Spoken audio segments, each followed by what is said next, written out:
Chanukah. This will help us understand a little bit what the month is.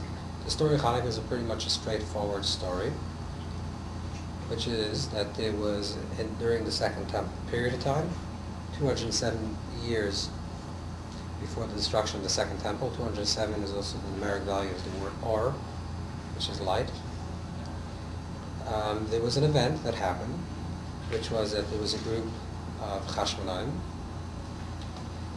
that were finally able to re-enter into the temple, which was occupied by the Assyrians and desecrated. And they were able to re-enter the temple and rededicate Chanukah. Literally, the word Chanukah means dedication. So they were able to rededicate the Second Temple. And then there's the story with the miracle of the oil, that they searched and found a small little jug of oil that wasn't contaminated. And this jug of oil was meant to, or could have lasted only for one day, and it lasted for 8 days. This is the story. Now, the story is recorded, is not recorded in the Mishnah, but it is first recorded in the Talmud. And there's a reason why it's not recorded. It's mentioned in the Mishnah as in bypassing. It's mentioned that there is such a holiday of lighting candles, but it's not really explained what exactly the holiday is, what actually the Yom Tov is, and how we celebrate it. But in the Talmud it says like this, that after the story of the Chanukah for the first year, after that event, L'shon Acheres, Kavuim, the next year they established for Yimei Hallelujah. The next year they established for days of giving praise and offering thanks. So it's an interesting phrase that the Talmud has, is that the establishment of the holiday was only established the next year. So let's imagine that you have some major event that happens to you. Let's say you get married and you have an anniversary, right? So you mark this day. Let's say you get married Rosh Chodesh Kislev, and that's your anniversary. The next morning you wake up, you'll say that from now on I'm going to celebrate Rosh Chodesh Kislev as my anniversary, right? Not you're going to wait till next year Rosh Chodesh Kislev, and I guess see if you're still married, and then say, okay, today we're going to establish the holiday of Rosh Chodesh for my anniversary. But let's say you're 100% sure when you did the right thing and you got married, and when you're trying to commemorate this day, you immediately establish this as a day that you're going to commemorate. So why does the Talmud say L'shon Acheres, they waited for the next year, and the next year they established it as a holiday? Right? What's the idea of the next year? So the deeper understanding of this, the Kabbalistic, the deeper understanding of this, is that the sages in that period of time wanted to understand whether the events that happened in the past year, the events that they just experienced, was this something that was temporarily experienced and it just arose, or is it possible to recreate that same thing the next year? Because the potential, the context, the potential that gave rise to that event is still accessible. In other words, did it occur, something out of the ordinary occur outside the events of history, outside the rhythm of time, and therefore there's no access to it? So even though, let's say, something occurred on the 20th day of Kislev, but the next year, 20th day of Kislev is just a regular day. So you want to commemorate. Let's say your anniversary. Let's really talk tactically. Let's say your anniversary. You celebrate your anniversary. Nothing really happens on your anniversary. You're marking the anniversary because you're married another year, but the first day that you got married, that anniversary, actually you got married. But the 10th year that you're marking anniversary, you didn't get married that day. It's symbolic of the day that you got married 10 years ago. Nothing actually happens on that day. So when we celebrate a Chag, when we celebrate a Yom Tov, what we're doing is we're not just commemorating something that happened in the past. We're not saying we're celebrating because sometime 10 years ago, or 10 or 1,000 years ago, 2,000 years ago, this is an event that occurred. But we're saying that on this day, something magical is happening, or potentially happening.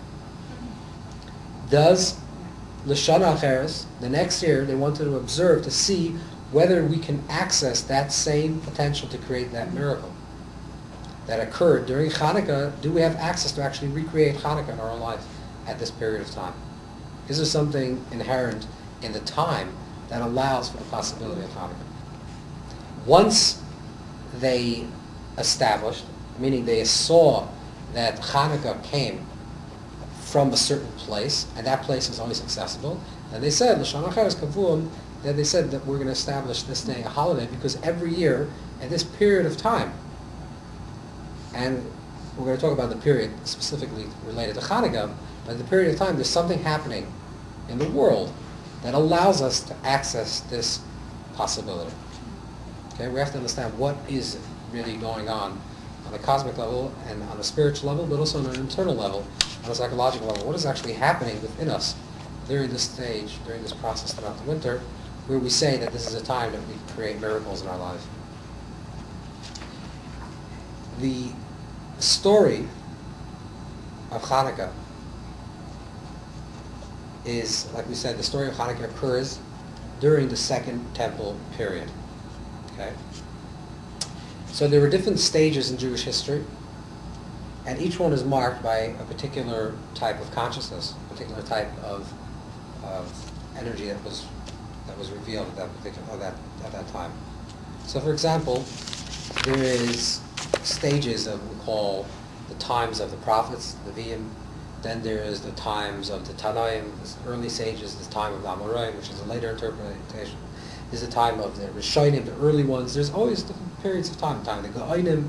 There's always pockets of history that we define that this is a period of this particular time period.